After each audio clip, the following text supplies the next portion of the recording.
میں نے زرینہ کے خاوند اقبال کو کہا کہ اگر اب بھی تم مجھ کو کچھ نہیں بتاؤ گے تو پھر میں یہ کہوں گا کہ تمہاری بیوی نے تم کو پسند نہیں کیا تھا اور تم نے اس کو قتل کر کے لاش کہیں دبا دی ہے۔ تمہاری خاموشی مجھ کو شک میں ڈال رہی ہے۔ میں نے کہا اقبال، تم نے دیکھا ہوگا کہ میں نے تمہارے گاؤں کے کتنے آدمیوں کے ساتھ باتیں کی ہیں، اور تمہاری ماں نے بھی مجھ کو کچھ بتایا ہے، زرینہ کی ماں نے بھی۔ اب تم مجھ کو صرف اس سوال کا جواب دے دو کہ شادی سے پہلے تم ہنستے مسکراتے تھے، مگر شادی کے بعد تم کو کیا ہو گیا ہے؟ اتنی خوبصورت لڑکی کے ساتھ شادی کر کے تم نے اپنے آپ کو کون سا روگ لگا لیا ہے؟ اقبال نے کہا جناب، میں نے اسے قتل نہیں کیا، اگر میں نے اسے قتل کرنا ہوتا تو پہلی رات ہی قتل کر دیتا۔ میں نے پوچھا کیوں؟ پہلی رات قتل کیوں کر دیتے؟ اقبال نے اس طرح آہ بھری جس طرح کسی کے دل کے اندر بہت زیادہ غم بھرا ہوا ہو۔ پھر اس نے اپنا سر جھکا لیا۔ میں اس کو دیکھتا رہا۔ کچھ دیر بعد اس نے سر اٹھایا، اس کی آنکھیں سرخ ہو گئی تھیں۔ وہ ایک خوبصورت جوان لڑکا تھا۔ اس نے کہا میں کمزور دل والا آدمی نہیں ہوں اور مجھ کو پتہ ہی نہیں ہوتا کہ اداسی اور غم کسے کہتے ہیں، لیکن جب میری شادی ہوئی تو پہلی رات میری بیوی نے مجھ کو کہہ دیا کہ میرے قریب نہ آنا کیونکہ میں نے تم کو دل سے خاوند قبول نہیں کیا۔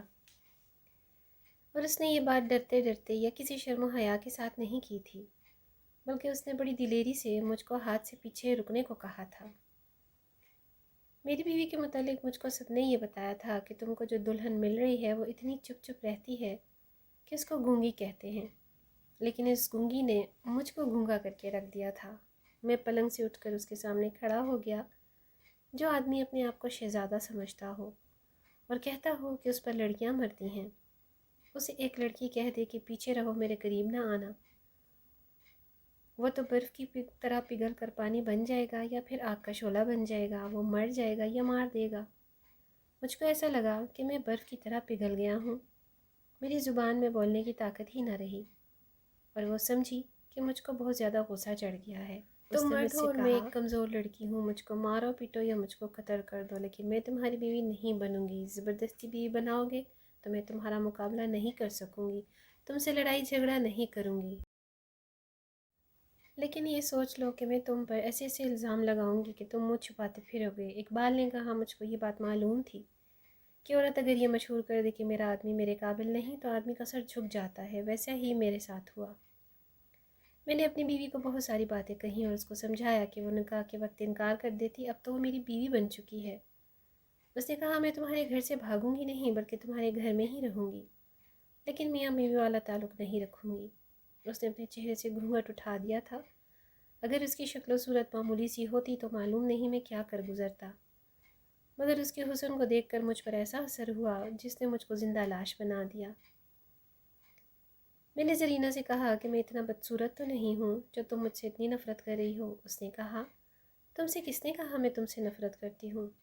تم تو اپنی ماں کے اتنے خوبصورت بیٹے ہو، تم کو دیکھ کر دل خوش ہو جاتا ہے، لیکن جس طرح تم نے مجھے قبول کیا ہے اس طرح میں نے تم کو قبول نہیں کیا۔ اگر تم مجھ کو طلاق دے دو تو یہ تمہارا احسان ساری زندگی نہیں بھولوں گی۔ میں نے اس کو کوئی جواب نہیں دیا۔ اس سے پوچھا کہ وہ کون ہے جس کے لیے تم مجھ سے طلاق مانگ رہی ہو؟ اس نے کہا یہ تو کبھی بھی نہیں بتاؤں گی۔ اقبال نے کہا بس جناب، ساری رات اسی طرح گزر گئی۔ صبح مجھ کو چکر آ رہے تھے۔ میں نے اقبال سے پوچھا کیا تم نے اپنی بیوی کو یا باپ کو بتایا نہیں کہ تمہاری بیوی کیا کہہ رہی ہے؟ وہ بولا نہیں جناب، میں نے کسی کو کچھ نہیں بتایا۔ اگر آپ مجھ سے پوچھیں گے کہ میں نے کیوں نہیں بتایا تو میں آپ کو اس کا کوئی جواب نہیں دے سکوں گا۔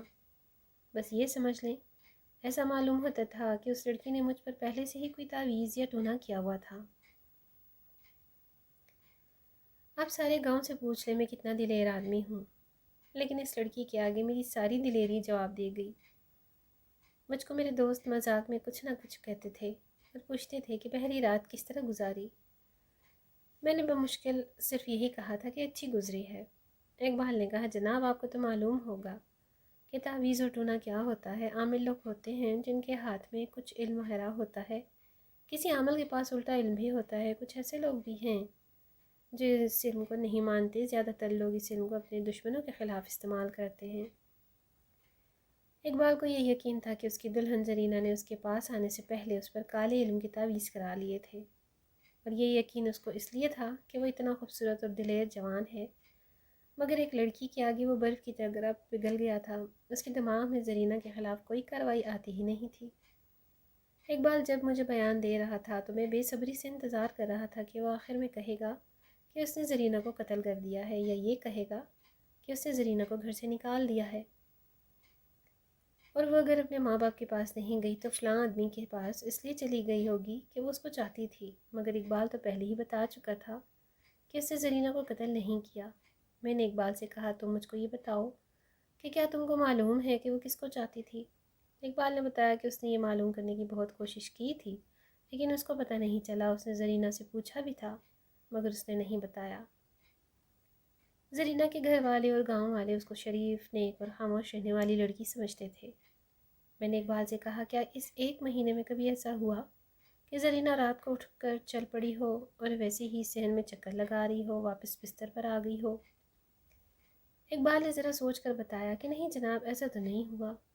مگر آپ نے یہ کیوں پوچھا؟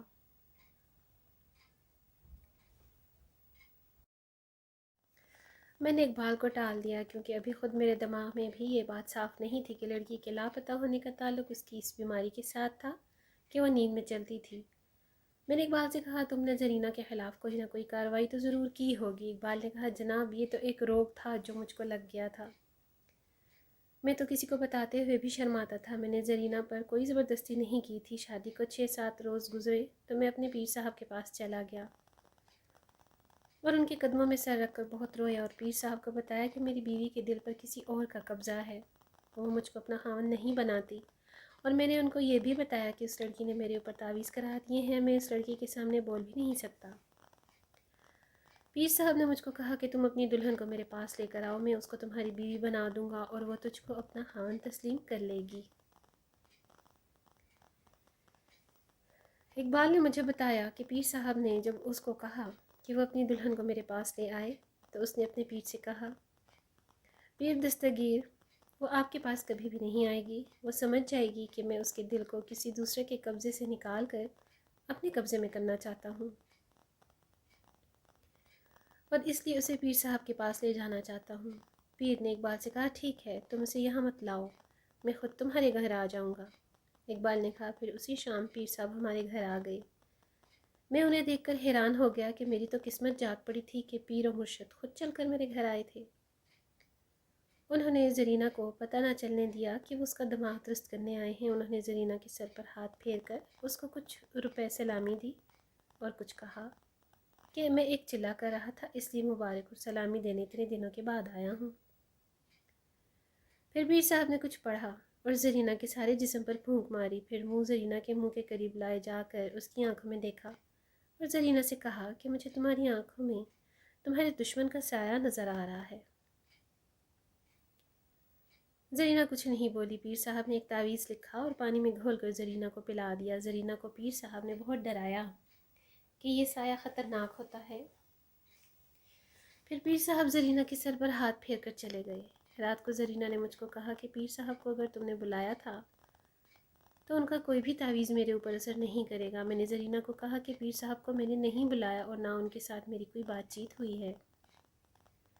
میں نے اقبال سے کہا، یہ بتاؤ تمہاری زرینہ کے ساتھ غصے سے بولتی تھی، لڑائی جھگڑا کرتی تھی؟ اقبال نے کہا، نہیں جی، میرے ساتھ تو بہت آرام اور شرافت سے بات کرتی تھی۔ جس پیر کا اقبال اور اس کا سارا خاندان اور اس علاقے کے سارے مسلمان مرید تھے، وہ پیر اصل میں بدمعاش آدمی تھا، کیونکہ ان پیروں اور گدی نشینوں کو میں نے ان کی خفیہ دنیا میں جا کر دیکھا تھا۔ اسی لیے میں ان کو عادی مجرموں میں شمار کرتا تھا۔ اس پیر کا ایک جوان بیٹا تھا جو کھا کھا کر اور نکما رہ رہ کر لال رنگ کا بھینسا بن گیا تھا۔ میں جب اس تھانے میں آیا تھا تو مجھ کو اے ایس آئی نے بتایا تھا کہ پیر کا بیٹا عورتوں کا بہت بڑا شکاری ہے، اور لوگ اس لیے چپ رہتے ہیں کہ وہ پیر کا لاڈلا بیٹا ہے۔ میں جب نیا نیا اس تھانے میں آیا تھا تو علاقہ دیکھنے کے لیے نکلا تو اس پیر کے گھر بھی گیا تھا۔ مجھ سے پہلے یہاں آنے والے تھانے دار اس پیر کے یار بیلی تھے۔ مجھ کو بھی اس نے ایسا ہی سمجھا اور میرے ساتھ اس طرح کی بات کی جس طرح اس علاقے کی حکومت اس کے ہاتھ میں ہے۔ لیکن میں نے اس کے کانوں کے کیڑے جھاڑتے ہوئے اسے بتایا کہ اس علاقے کا حاکم میں ہوں اور وہ اپنے بیٹے کو ذرا لگام ڈال کر رکھے۔ اس نے مجھ پر پیری اور اپنے مرے ہوئے بزرگوں کی گدی کا رعب جھاڑنے کی کوشش کی، لیکن میں نے اس کا دماغ سے سارا رعب داب نکال دیا۔ پیر نے مجھ سے کہا کہ یہ لڑکا ذرا مزور ہو گیا ہے، اور میں آپ کو ایک سچی بات بتاؤں کہ میرے ساتھ میرے بیٹے کی بول چال بند ہے۔ یہ میری عزت اور گدی کے احترام کا سوال ہے، ورنہ تو میں اسے گھر سے ہی نکال دیتا۔ میں اپنے خیالوں سے نکل کر اقبال کی طرف متوجہ ہوا۔ اقبال کہہ رہا تھا، 2 روز بعد پیر صاحب پھر ہمارے گھر آ گئے۔ انہوں نے زرینہ کو پاس بٹھا کر اس کی آنکھوں میں دیکھا اور کہا، اس پر تو بڑا برا سایہ ہے۔ پھر پیر صاحب نے مجھ کو باہر نکال دیا۔ مجھ کو نہیں معلوم کہ ان کے درمیان کیا بات ہوئی۔ پیر صاحب نے زرینہ کو تعویذ پانی میں گھول کر پلایا اور چلے گئے۔ میں پیر صاحب کے سلام کو ان کے پاس جاتا رہا، اور وہ کہتے تھے کہ لڑکی پر کسی نے تعویذ کرائے ہوئے ہیں۔ جب تک تعویذوں کا اثر قائم ہے، لڑکی کسی کو بھی اپنا خاوند نہیں بنائے گی۔ میں نے پیر صاحب کی بہت خدمت کی اور عرض کیا کہ پیر صاحب یہ اثر ہٹا دیں، آپ کے لیے کیا مشکل ہے؟ وہ کہتے تھے کہ ہٹ جائے گا، پر کچھ دن لگیں گے۔ پھر کچھ دن اور گزر گئے تو زرینہ لاپتہ ہو گئی۔ میں پھر پیر صاحب کے پاس گیا اور ان کو بتایا کہ زرینہ گم ہو گئی ہے۔ انہوں نے کہا، مجھ کو یہی ڈر تھا۔ اس پر جو سایہ ہے وہ بہت سخت ہے، وہ سایہ ہی اسے کھینچ کر لے گیا ہے۔ میں نے عرض کی، یا پیر و مرشد، آپ اس کو واپس لائیں۔ پیر صاحب نے کہا، ابھی وہ واپس نہیں آئے گی تو اچھا ہے، نہیں تو تم کو بہت نقصان ہوگا، اور وہ تمہاری بیوی پھر بھی نہیں بنے گی۔ انہوں نے یہ بھی کہا کہ اس کو تلاش مت کرنا، وہ تھانے بھی نہیں جانا، تو سب مارے جاؤ گے۔ میں نے اقبال سے کہا، تو پھر تم لوگ تھانے کیوں آ گئے؟ اقبال نے کہا، میرا باپ اور زرینہ کا باپ مجھے اپنے ساتھ لے آئے تھے۔ میں اسی لیے خاموش تھا کہ پیر دستگیر نے مجھ کو منع کر رکھا تھا۔ میں نے اقبال سے پوچھا، کیا تمہیں اپنی بیوی چاہیے؟ وہ بولا، کیا کروں گا اس کو؟ اگر تو پیر صاحب کے اثر سے واپس آئی تو ٹھیک ہے، لیکن اگر آپ اسے کہیں سے ڈھونڈ کر لے آئیں گے تو وہ میرے کسی کام کی نہیں ہوگی۔ اقبال نے پیر کا اتنا زیادہ ذکر کر کر کے مجھ کو شک میں ڈال دیا تھا۔ پیر کو میں اس کیس میں مشتبہ سمجھنے لگا تھا، لیکن میں ابھی پیر کو شامل تفتیش نہیں کرنا چاہتا تھا، کیونکہ پیر کچا کھلاڑی نہیں تھا کہ فوراً ہی جال میں آ جاتا۔ میں پہلے اس کے خلاف شہادت کا جال تیار کرنا چاہتا تھا اور پھر پیر کو اس جال میں لانا چاہتا تھا۔ میرے سوچنے والی بات یہ تھی کہ زرینہ اقبال کو اپنا خاوند تسلیم نہیں کرتی تھی۔ یہ معاملہ بالکل صاف تھا کہ اس کے دل میں کوئی اور آدمی تھا۔ پیر بعد میں اس کے گھر گیا تھا، زرینہ پیر کے گھر نہیں گئی تھی۔ مجھ کو سب سے پہلے یہ معلوم کرنا تھا کہ زرینہ کسے چاہتی تھی۔ میں نے اقبال کو واپس بھیج دیا۔ اگلے 3 دن تک میں مصروفیت کی وجہ سے اس کیس پر توجہ نہ دے سکا۔ زرینہ کو لاپتہ ہوئے 5 روز گزر گئے تھے۔ دونوں گاؤں کے مخبروں نے مجھ کو رپورٹیں ملنے لگیں۔ سب کہتے تھے کہ لڑکی خاموش طبیعت اور نیک ہے۔ زرینہ کے گاؤں کے چوکیدار نے مجھ کو اپنی بیوی کی رپورٹ دیتے ہوئے بتایا کہ چوکیدار کی بیوی گاؤں کے خوشحال گھرانوں میں کام کاج کرتی تھی۔ یہ میری درپردہ مخبر تھی۔ چوکیدار نے مجھ کو بتایا کہ اس کی بیوی کی رپورٹ کے مطابق زرینہ کا ایک ماموزاد بھائی ہے۔ اس کی عمر 23-24 سال ہے۔ اس کی 2 بہنیں ہیں۔ ان کی ماں مر گئی ہے، گھر لڑکیوں نے سنبھالا ہوا ہے۔ زرینہ کا ماموزاد بھائی سرور زرینہ کے گھر زیادہ آتا جاتا ہے۔ زرینہ کی ماں اس کو اپنے بھائی کا بیٹا ہونے کی وجہ سے بہت چاہتی ہے۔ زرینہ اور کہیں نہیں جاتی، وہ صرف ماموں کے گھر جاتی ہے۔ چوکیدار نے کہا، میری بیوی نے یہ بھی دیکھا ہے کہ زرینہ سرور کو دیکھ کر کھل اٹھتی ہے اور اس کے ساتھ اتنی باتیں کرتی ہے جو وہ کسی اور کے ساتھ نہیں کرتی۔ سرور کی بہنیں زرینہ کے ساتھ ہنسی کھیلتی ہیں۔ میری بیوی نے زرینہ اور سرور کو ایک کمرے میں ایک ہی چارپائی پر بیٹھے ہوئے بھی دیکھا ہے۔ میں نے چوکیدار کو اسی وقت یہ کہہ کر بھیجا کہ وہ اپنی بیوی اور زرینہ کی ماں کو ساتھ لے کر آئے۔